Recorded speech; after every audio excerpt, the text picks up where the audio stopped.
Jim Tyson. I'm making my first visit to Physicians Hearing Center, their brand new office here in Jones Valley, and the address is, this is Ashley. Hi, Ashley. Hi. You're going to take care of my ears? I am. Ashley Miles. And what's your official title? Audiologist. Yes. Okay. So why don't you tell us, what are we going to do?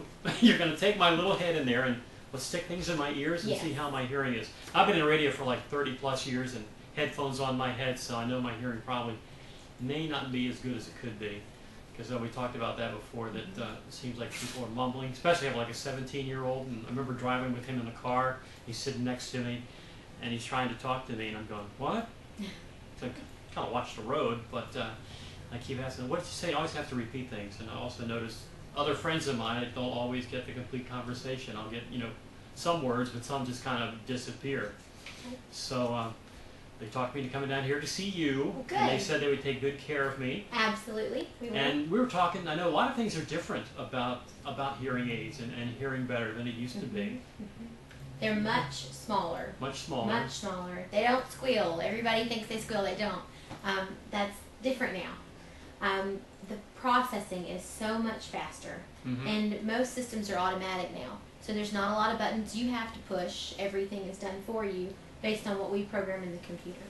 Now I know mumbling and stuff, your friends mumbling, not understanding, what are some other symptoms that people, if they have a hearing problem, or they're not sure whether they have a hearing problem? The hearing test is free, by the way, here.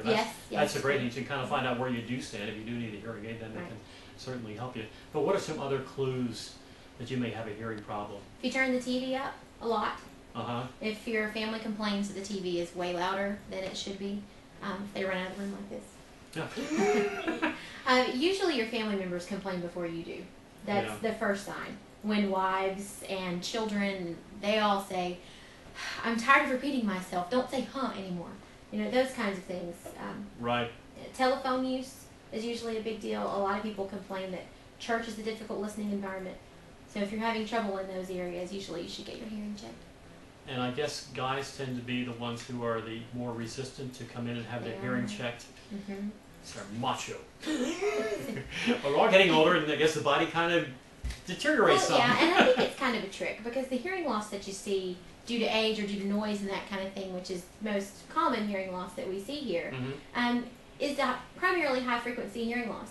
So it tricks people into thinking they can hear, because they hear low pitches, which is where volume comes from, but they miss the high pitches, which is where clarity comes from.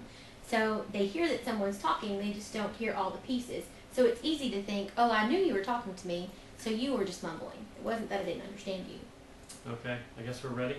Yeah, let's do the hearing test. Ready. All right, let's go for it. Okay.